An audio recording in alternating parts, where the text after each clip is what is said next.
Good evening, I'm Bobby Brooks, and thank you for joining us on 18 News at 10. There's still no word from police tonight on the search for a suspect in today's shooting on Elmira's west side. Neighbors around West 2nd Street and Walnuts were evacuated while police handled a gas leak that they say was connected to the shooting, and 2 victims were taken to the hospital. As WETM 18 News reporter Erica Brecker joins us live with the latest details. Erica. Bobby, the word is Bobby.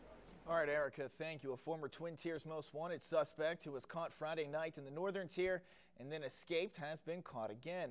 Police have been looking for 35-year-old Billy Joe Ribble of Bath since October, and she was wanted on burglary and grand larceny charges. And Friday night, she was caught by state police in Mansfield. She then complained of stomach pain because she's pregnant and was taken to the hospital in Wellsboro.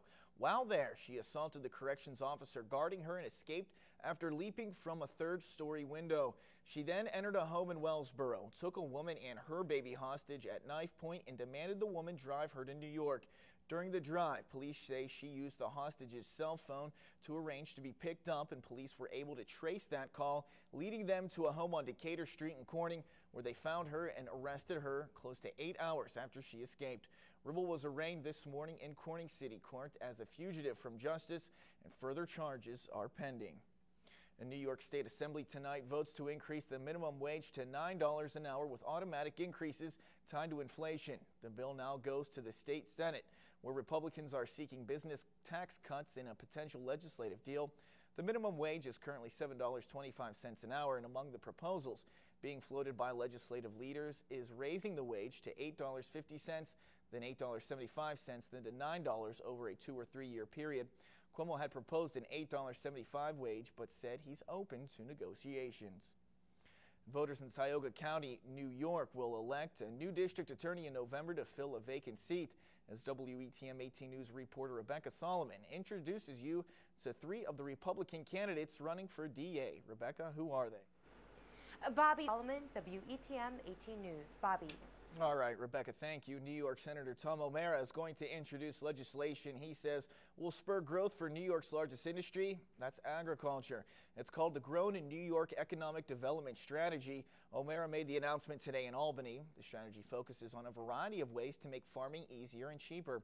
O'Mara plans to make it mandatory for all state and local governments to purchase at least 20% New York-grown food. He wants to increase the estate tax threshold to $5 million, so farms will have to pay less in land taxes. He also plans to work with Canadian lawmakers to lower taxes on goods people buy in America during trips to New York wineries.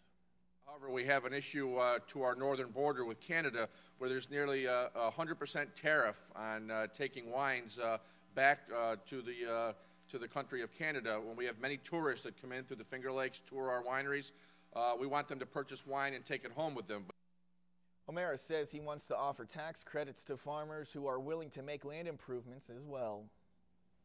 And neighbors with disabilities who rely on private companies to help them get jobs are at risk of losing some of their support. Governor Cuomo's proposed budget calls for a $240 million reduction in state aid to agencies that help those in need transition into society. Agencies like ARC of Chemung County or Able To are private companies who provide all-day services to our neighbors with developmental disabilities. Michael Doherty, executive director of ARC, says this steep will jeopardize the quality of services his staff can provide. So now agencies across the state are working with their local senators to send a message to Governor Cuomo. For us is potentially 20 staff positions. It's also going to impact on the health and safety of the people we support if we have to go to a lighter staffing pattern. The cuts are equal to about 6% reduction in funding. Mark Peters, executive director of Able To, says cuts won't just affect these agencies and their clients, but also the communities in which they serve. Impact on the local economy. All of the disability providers in the community are also employers, and all told employ a significant number of people in the Southern Tier region. Both Peters and Doherty say they've already dealt with cuts, and more cuts mean more families will be stuck on a waiting line before they can get any help. State agencies, as opposed to private ones like ARC and Able To, are not facing as steep of cuts.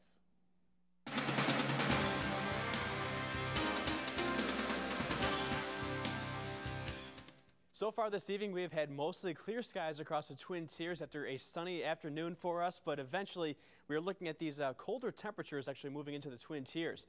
Though, however, as we look into our day tomorrow, we will have an increase in cloud cover, and we're already seeing that across the extreme southwestern areas across our maps right now.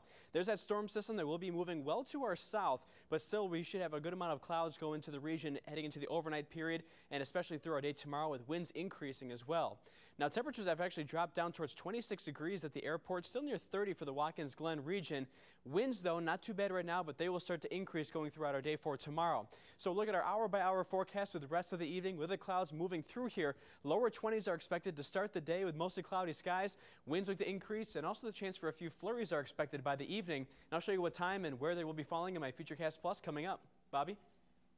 All right, Tom, thank you. 3 men from Hornell are in police custody this afternoon after an investigation into the burglary of the Hornell Pizza King store. Then the latest updates on the effects of the sequester. You can count on continues. You're watching WETM 18 News at 10. 3 men from Hornell are in police custody this afternoon after an investigation into the burglary of the Hornell Pizza King store.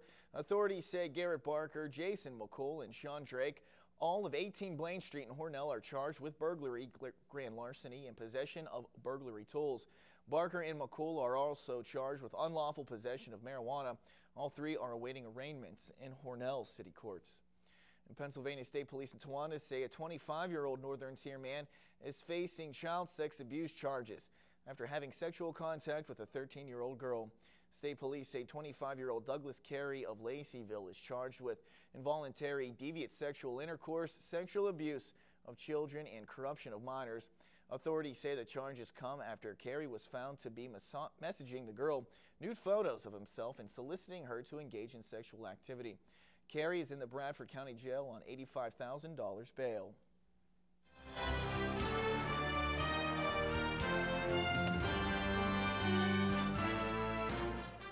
In Washington, where the budget stalemate led to sequestration, Republicans today moved to make those spending cuts last until the fall. And it looks like President Obama will go along. Steve Handelsman has the latest.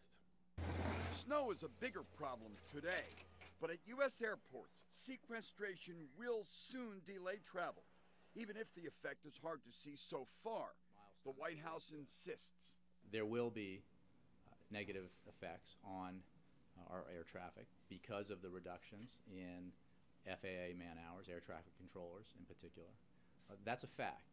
Republicans worry the spending cuts will sap our military readiness, but they like forcing Barack Obama to reduce the deficit by $85 billion. It's the only kind of reduction that the president lives with because he has to. It's the law. They hope to lock in the $85 billion now in a new law called a CR that would keep government going from April through September. Our goal is to cut spending, not to shut the government down. Some Democrats will fight. We don't want the CR to be used to further the sequester cuts. That means education, it means health care, it means air traffic controllers. But President Obama is signaling he will not fight, not risk a government shutdown. For now, blowing the whistle, calling a timeout seems to suit both sides. So while the sequester sways public opinion, or does not, at airports, at America's schools, on America's borders, and in America's military, it's a truce in Washington, where Mother Nature tomorrow trumps the budget battle. Snowquestration is coming. I'm Steve Handelsman, NBC News, Capitol Hill. And in the meantime, President Obama is doing what critics says he should have been doing for years, and that's calling senior Republicans to try to work out a grand bargain on entitlement and tax reform to end the budget battles. And in more national news, ExxonMobil is back on top as the country's most valuable company. The oil giant retook the lead Monday after shares of Apple continued to drop, leaving the technology company with a market capitalization below $400 billion. Exxon vaulted over Apple with a market capitalization just above $4 billion mark. ExxonMobil is now the most valuable American company in terms of pure stock market worth. Market capitalization is the total value of all available shares of stock. Apple first surpassed Exxon in the end of 2011.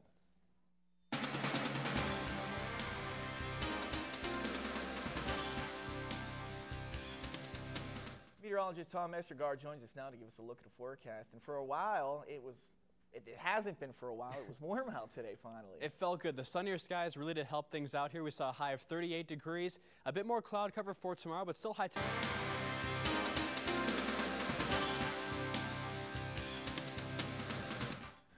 Tom joins us now to give us a look at our forecast. And finally, I don't have to sit here and complain about how cold it's been and how long it's been cold. Finally, a warmer day. Yeah, it was nice out there. Upper 30s for those high temperatures. The cold and breezy conditions we've seen about the last week or so finally moving out of the picture here. So hopefully you were able to enjoy the day outside for today, because tomorrow clouds will be coming back here. But overall, we do look to stay dry, but that may change heading into tomorrow evening, as well as portions of early Thursday morning with a chance for a few stray flurries. But if anything does fall, it looks to be across the northern tier of Pennsylvania and further eastward. So right now, we have actually really quiet conditions across the bulk of the Twin Tiers region, and our satellite radar shows off the quiet weather too. Mostly clear skies right now from early as 4 o'clock or so, but there are clouds moving in across the southwestern areas.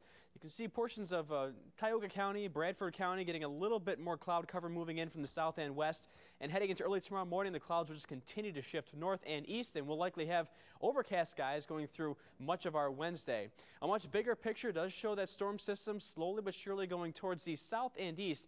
But thankfully, high pressure that is just almost anchored right across the northeastern U.S. is slowly pushing that system back here. So as a result, it does look to just almost swing around that system and then go further off towards the north and east, which again, we'd likely just get grazed by a few flurries across the eastern regions by our Wednesday evening and Thursday. And this graphic does show the path of that storm system well to our south with a heavy snow and heavy rainfall, and we are quiet still here back at home. So our Futurecast Plus is fairly quiet for tonight. We'll have partly cloudy skies turning overcast into early Wednesday morning, turn mostly cloudy, and then towards the evening, the southeastern regions initially have the chance for a few flurries that may get across the border by the evening hours or so. Overnight, all that blue color activity you can see going further eastward will stay across the eastern Twin Tiers by Thursday afternoon.